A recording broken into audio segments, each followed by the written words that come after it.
আমি বুঝতে পারছি না যে এই সিনেমাটা মানে মেন লিডটাকে, ঠিক আছে, এটা কি মেন লিড কি বচ্চন, মানে এটা পুরো প্যারালাল লিড বচ্চনকে দিয়ে দিয়েছে, মানে এখানে পুরো যত ভিজুয়াল সব থেকে পাওয়ারফুলি প্রেজেন্ট করে দিয়েছে অশ্বত্থামাকে, ঠিক আছে, মানছি। Hey guys WhatsApp.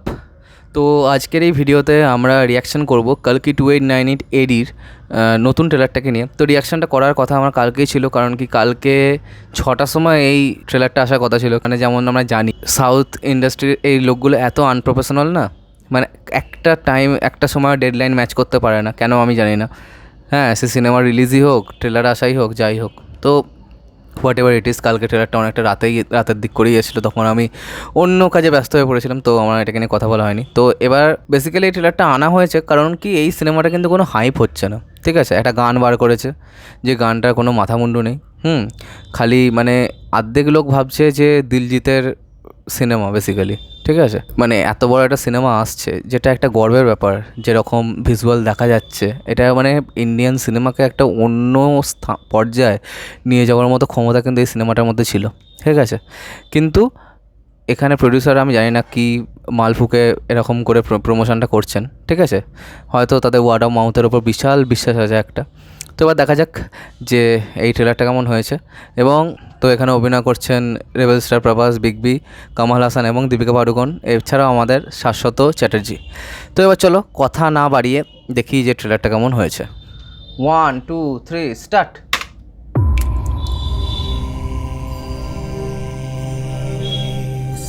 अब समय उन्हें खोजने का।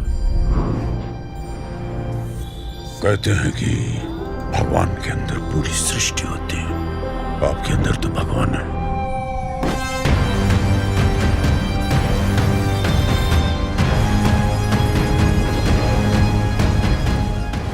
कल के लिए आज को मार डालेंगे तो कल होगा ही नहीं। मैं बचा लूंगा। एक बड़ी बाउंड्री, वन शॉट, कॉम्प्लेक्स चले जाओ। ओह बस बहुत हो गया।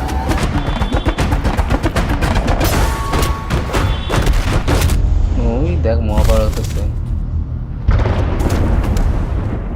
यूं गाए और कितने मौके मिले तुम्हें, पर इंसान ना बदले ना बदलेंगे।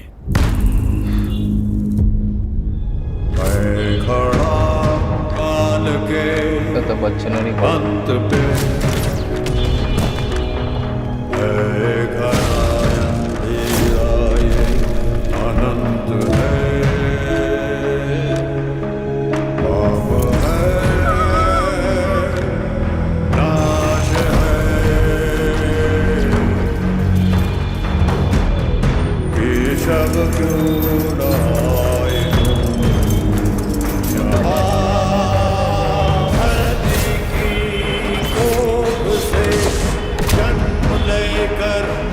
एक्साइटिंग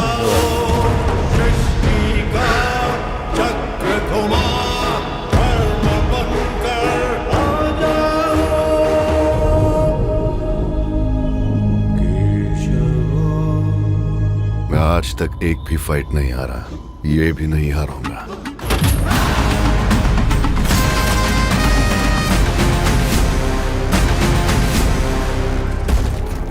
इस बार मैं प्रिपेयर होके आया हूं। आजा।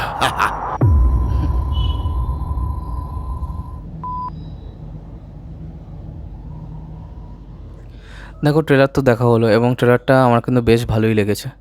এবার যে একটা মেন ইস্যু, আমি বুঝতে পারছি না যে এই সিনেমাটা মানে মেন লিডটাকে, ঠিক আছে, এটা কি মেন লিড কি বচ্চন, মানে এটা পুরো প্যারালাল লিড বচ্চনকে দিয়ে দিয়েছে, মানে এখানে পুরো যত ভিজুয়াল সব থেকে পাওয়ারফুলি প্রেজেন্ট করে দিয়েছে অশ্বত্থামাকে, ঠিক আছে, মানছি মাইটি অশ্বত্থামা। কিন্তু এখানে মেন যে স্টার, যাকে ফ্রন্টে রেখে সিনেমাটা বেচার চেষ্টা করছে, সেটা তো প্রভাস। তো এই ব্যাপারটা আমার ঠিক মাথায় ঢুকলো না, কেসটা কী, ঠিক আছে। কমল হাসানকে যেটুকু দেখলাম, দেখে বেশ ভালো লেগেছে। এবার গল্পটা যে কীরকম হবে সেটা হালকা হলেও আঁচ করা গেছে, যে দীপিকার পেটে যে সন্তানটা আছে সেটাকে অশ্বত্থামা বাঁচাতে চাইছে, এবং প্রভাসের নিজের মধ্যেও কিছু পাওয়ার আছে। বা প্রভাস তো নেগেটিভ ক্যারেক্টার নিশ্চয়ই প্লে করবে না, ঠিক আছে, কোনো দিনই করবে না সেটা। তো এবার প্রভাসই কালকি, তাহলে দীপিকার পেটে যে আছে তাহলে সেটাকে, তাই না? এই যে ব্যাপারটা, এখানে কনফ্লিক্ট থাকবে। আর বলছে তো নাকি লাস্টে একদম মাইন্ড বেন্ডিং টুইস্ট আছে। ব্যাকগ্রাউন্ডে যে বচ্চনের যে গলায় যে গানটা শুনতে পেলাম অসাধারণ লাগছে, ওটা কিন্তু খুব ভালো একটা পর্যায়ে নিয়ে গেছে মানে এই এটাকে ট্রেলারটাকে।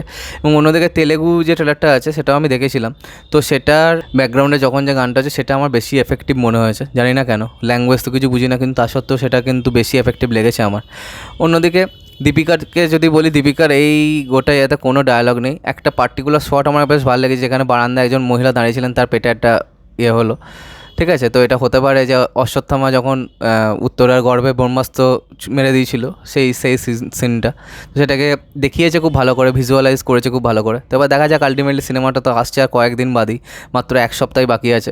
হাইপ মানে একদমই নেই। তো এবার দেখা যাক কেমন হয় সিনেমাটা। আমি তো খুবই মুখিয়ে আছি, আমার মানে কি বলবো, মানে আমার কাছে তো আমি তো খুবই এক্সাইটেড, কিন্তু বাকি লোক কি এক্সাইটেড আদৌ?